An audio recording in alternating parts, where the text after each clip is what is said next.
Hello, हाय, नमस्ते। कैसे हैं आप सब? आशा करती हूँ बहुत अच्छे होंगे। तो चलिए आज बात करते हैं कि आपके पर्सन के बारे में। देखिए, आपके पर्सन कोई भी हो सकते हैं, मेल फीमेल या बड़े छोटे, उम्र से कोई मतलब नहीं है।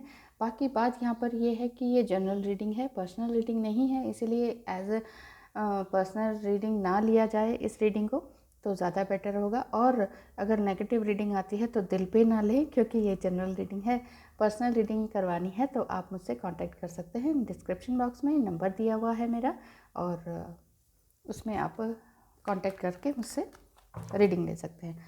तो आज बात करते हैं कि आपके पर्सन आपके बारे में क्या सोच रहे हैं। क्या वो पॉजिटिव वे में आपके पास आएंगे, कांटेक्ट करेंगे? क्या पहले तो कांटेक्ट ही कर लें, वही बड़ी बात है। तो क्या वो कांटेक्ट करेंगे? जस्ट प्लीज़ बताएं, क्या आपके पर्सन आपसे कांटेक्ट करेंगे? देखिए, आपके पर्सन आपसे ज़रूर कांटेक्ट करेंगे। यहाँ पर इसी तरह की बात मुझे समझ में आ रही है, क्योंकि वो चाह रहे हैं कि आपका रिश्ता हमेशा बना रहे। और यहाँ शादी की भी बात समझ में आ रही है। अगर आप दोनों रिकंसाइल करना चाहते हैं या रीयूनाइट होना चाहते हैं, किसी तरह से नो कॉन्टैक्ट जोन में चले गए हैं कि ओहो अब तो कोई बात ही नहीं हो रही है, इस तरह की बात हो रही है, तो वो ज़रूर आपसे बात करेंगे। जस्ट प्लीज़ बताएं, अगर आपका भी आशीर्वाद है और यहाँ पर शादी तक की भी बात आ रही है, क्या कहते हैं, तो ये जो बिना बात करने का जो सिलसिला चल रखा है कि बात ही नहीं हो रही, बिल्कुल भी क्रॉस, एकदम बात ही नहीं हो रही, तो ये कब तक ख़त्म होगी? ये सिलसिला कब तक ख़त्म होगा? एंजल्स प्लीज़ बताएं, ये सिलसिला कब तक ख़त्म होगा? ये आपको कब तक बात करेंगे या बात करने का साइन देंगे? तो व्हील ऑफ फॉर्चून, ये देखिए 10 ऑफ कप्स। किसी भी तरह से परेशान ना हो, क्योंकि यहाँ पर वो ज़रूर आपसे बात करेंगे। व्हील ऑफ फॉर्चून भी है, 10 मुझे दिखाई दे रहा है। 10 मतलब आपका ये भी हो सकता है कि थोड़ा टाइम लग सकता है, अक्टूबर तक बात करेंगे, लेकिन ये बहुत लंबा टाइम हो जाएगा आपके लिए। और आपको लगेगा कि ये क्या, तब तक मैं क्या करूं। मुझे ऐसा दिख रहा है कि अक्टूबर तक ये जो बात बार बार निकल कर आती है, तो ये मैं इसलिए कह रही हूँ क्योंकि कल से ऐसे ही हो रहा है, अक्टूबर तक बात निकल कर आ रही है। शादी की हो या रिकन्सिलिएशन की हो या कॉन्टैक्ट करने की हो, इट मीन्स कि अभी आपको अपने कार्मिक बैगेजेस और अपने कार्मिक्स लोगों से और अपने नार्सिसिस्ट टाइप के लोगों से एक दूरी बना के रखनी सीखनी होगी। इसे कहते हैं कि एक हेल्दी बाउंड्रीज़ बनानी सीखनी होगी। हेल्दी बाउंड्रीज़ किस तरह से बनाई जाए, उसके लिए आपको मेरी वीडियोस देखनी होगी। इतना सब कुछ मैं एक ही बार में अभी यहाँ रीडिंग के टाइम नहीं बता सकती हूँ। देखिए, कार्मिक लोगों से पीछा छुड़ाने के लिए, चाहे वो आप ही के घर में हो या नार्सिसिस्ट लोग हों आप ही के घर में हो, आपको अपना क्रिएटिविटी पर पूरी तरीके से ध्यान देना होगा कि आप जो काम कर रहे हैं वो एग्जैक्टली क्या कर रहे हैं, और उसको कितनी ही मुसीबतें आए। कार्मिक लोग तो मुसीबतें ही बिछाते हैं आपके रास्ते में, रोड़ा ही अटकाते हैं। तो उन लोगों से अपने आप को किस तरह से बचाया जाए, और साथ ही साथ आपके अंदर का जो हिडन टैलेंट है ना, उसको किस तरह से दुनिया को दिखाया जाए, वो काम आप लगातार करते रह सकते हैं। लेकिन कितने भी ऑब्स्टेकल आए, उसको दरकिनार करके, उसको साइड करके, कि उसको देखिए, साइड तो वो नहीं होंगे, सामने आते रहेंगे, लेकिन वो ऑब्स्टेकल्स के साथ साथ अगर आप काम करते हैं ना, देखिए साथ में रहते हैं कोई, है ना, और वो आपको ताने भी देते हैं, अरे ये तुम्हारे बस की नहीं है, ये क्या काम कर रही हो, क्यों टाइम वेस्ट कर रहे हो, क्यों पैसे वेस्ट कर रहे हो। बहुत से आपके अपने ही इस तरह से बोलते हैं ताकि आप आगे ना बढ़ पाएँ।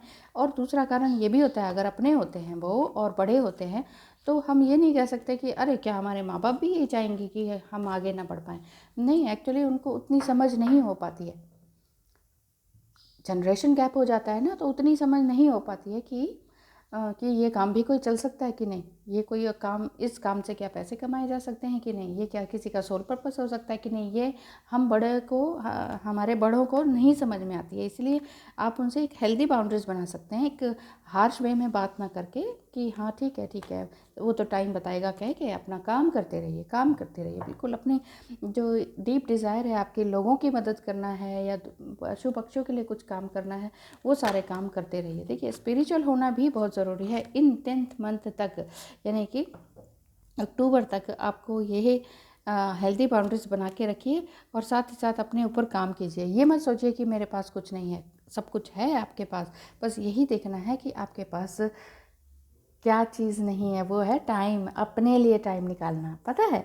तो अपने लिए अगर आप टाइम निकालेंगे तो ज़िंदगी बहुत आसान हो जाएगी, और ज़िंदगी आसान होने के साथ साथ आपके पर्सन आपसे ज़रूर कांटेक्ट करेंगे। वो तो मैंने बता ही दिया, अक्टूबर तक करेंगे। तब तक अगर आपको वेट करना है तो सिर्फ वेट ही ना करें, अपने ऊपर टाइम लगाएं, अपने ऊपर काम करें, सेल्फ लव करें। एंजल्स आपको क्या ब्लेसिंग देते हैं और साथ ही साथ गाइडेंस क्या देते हैं। मेडिसिन मदर एंड नाइट, आप एक अंदर से योद्धा हैं, ये समझ लीजिए। आप एक तरह से योद्धा हैं, है ना?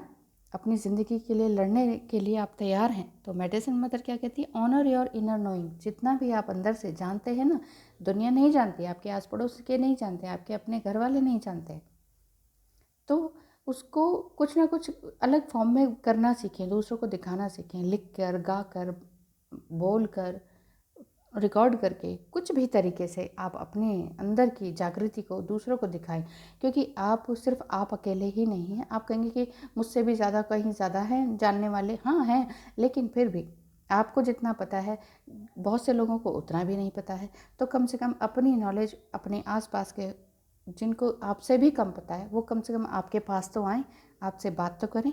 क्योंकि आपके अंदर ये एबिलिटी तो है कि आप बहुत ही ब्रेव हैं, बहुत ही ऑनेस्ट हैं और अपने लिए जी रहे हैं, साथ ही साथ दूसरों के लिए भी जीना चाहते हैं। तो आपके लिए ये गाइडेंस भी आ रही है, साथ ही साथ ब्लेसिंग भी है कि आप एक एज ए मदर या और आप दूसरों के लिए काम कर सकते हैं। एज ए नाइट, आपके योद्धा की तरह आप दूसरों के लिए काम कर सकते हैं, दूसरों के हक के लिए लड़ सकते हैं। तो आप लड़ते रहिए, अपने आप से भी, अपने अपने प्यारों के लिए भी, और अपनी सारी जितनी भी शक्तियां हैं उनको आप एक जगह लगाएं। देखिए, फूल ज़रूर खिलेंगे आपकी लाइफ में। Thank you so much for watching.